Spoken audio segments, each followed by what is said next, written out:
Ya, kembali lagi bersama saya Nelson Burini. Saya akan menyampaikan 7 alasan utama kenapa kita tidak boleh menganiaya orang yang pindah agama. Yang pertama, orang yang pindah agama adalah ciptaan Tuhan yang sama seperti kita. Ya, orang yang pindah agama adalah ciptaan Tuhan yang sama seperti kita. Yang kedua, orang yang pindah agama berhak hidup sama seperti kita. Hidup yang damai, hidup yang tenang, hidup yang aman. Jadi tindakan dia pindah agama, dia berhak untuk menjalani kehidupannya dengan aman, tenang, dan damai. Kita tidak boleh mengganggu, kita tidak boleh benci, kita tidak boleh merencanakan kejahatan, kita tidak boleh menganiaya dia, karena dia punya hak hidup. Yang ketiga adalah kita diciptakan untuk saling mengasihi, saling mendoakan, saling memberkati. Kenapa? Karena itu yang Tuhan kehendaki. Kita tidak diperintahkan oleh Tuhan untuk menghakimi dan menganiaya. Tetapi sebaliknya kita diperintahkan untuk mengasihi, mendoakan, dan memberkati. Ya. Yang keempat, saudara, setiap orang yang melakukan tindakan aniaya dan lain sebagainya ada di bawah peringatan hukum. Ya, ada di bawah peringatan hukum. Jadi kalau misalnya saudara melakukan kesalahan menganiaya orang yang pindah agama dan kemudian tertangkap oleh pihak keamanan karena tindakan saudara melakukan aniaya, melanggar hukum, maka saudara akan ada di bawah proses hukum. Kenapa? Karena orang yang dianiaya juga ada di bawah payung hukum, dan orang yang menganiaya juga ada di bawah payung hukum. Ya. Orang yang dianiaya berhak untuk mendapatkan yang namanya jaminan perlindungan hukum.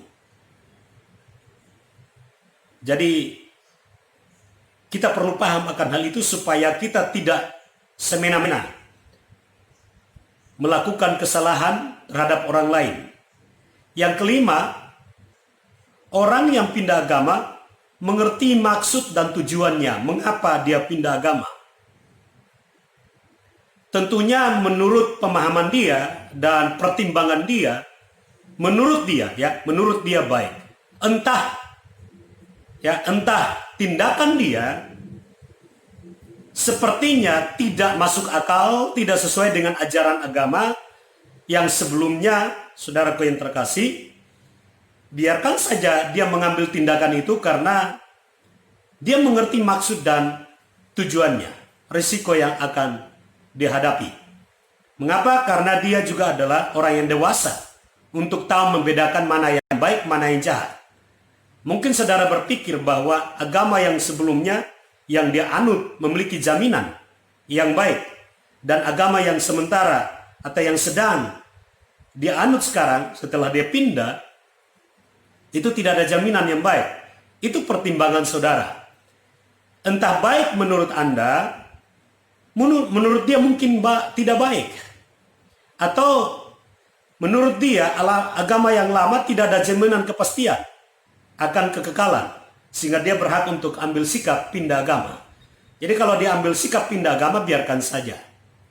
Ya.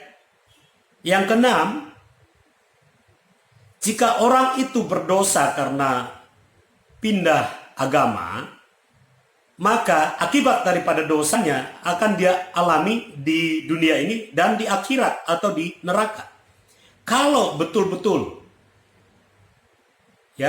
di dalam agama yang dianut sekarang itu ada konsekuensi kekalnya, konsekuensi kekalnya ada dua. Jika betul-betul dia pindah agama dan dia temukan ada jaminan keselamatan di dalamnya, biarkan saja. Entah, kalaupun nanti dia juga menemukan ternyata di dalam agama yang dianut sekarang itu, tidak ada jaminan kekekalan, tidak ada jaminan surganya, biarkan saja, itu risiko dia. Yang jelas kalau saudara sebagai umat manusia yang sama dengan dia, berdoa saja. Ya, berdoa saja. Kalau saudara menganggap dia telah mengambil langkah berdosa, ya biarkan keadilan Tuhan yang menegakkan penghukuman atau pengampunan. Ya, penghukuman atau pengampunan bagi dia. Nah, yang ketujuh atau terakhir, tentang hak Tuhan. Ya, penghakiman dan penghukuman itu hak Tuhan.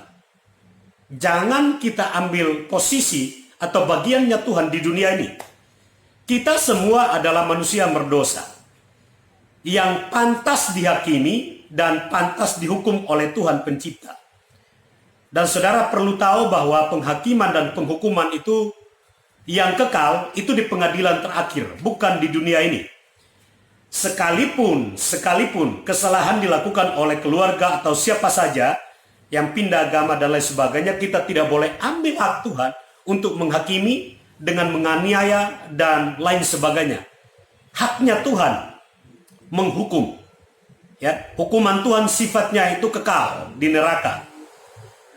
Ya, kita di bumi ini diberikan kesempatan untuk koreksi diri, perbaiki hidup kita. Apakah kita hidup di dalam agama kita? Adakah ya kita hidup di dalam kebenaran yang menuntun kita ke sorga, atau kita hidup di dalam agama yang tidak ada jaminannya ke sorga? Itu yang perlu kita selidiki hidup kita. Kalau saudara belum menemukan kebenaran atau kepastian tentang keselamatan sorga, saudara tidak punya hak untuk menganiaya orang yang pindah agama. Karena siapa tahu ternyata orang yang pindah agama itu tidak menemukan jaminan sorga. Siapa tahu. Dan ternyata saudara yang menganiaya juga tidak menemukan jaminan sorga. Dan ujung-ujungnya di pengadilan terakhir sama-sama masuk neraka. Karena diadili oleh Tuhan yang adil, hakim yang adil itu sendiri. Jadi perlu saya tegaskan, kita sebagai manusia tidak punya hak untuk bertindak kekerasan, menganiaya, memfitnah, ya, menghakimi dan lain sebagainya terhadap orang yang pindah agama. Karena urusan keselamatan, selama orang itu ambil sikap untuk pindah agama, dia mengerti tentang tindakan yang diambil. Dia mengerti tentang resiko kehidupannya di bumi ini, di neraka atau di surga. Dia mengerti. Kalau dia menemukan keselamatan, sekalipun saudara menganiaya dia, ya, itu tidak berpengaruh bagi jiwanya. Karena kalau dia dianiaya dan dia masih hidup di dunia ini, tetap dia akan menjalani kehidupannya sebagaimana biasanya.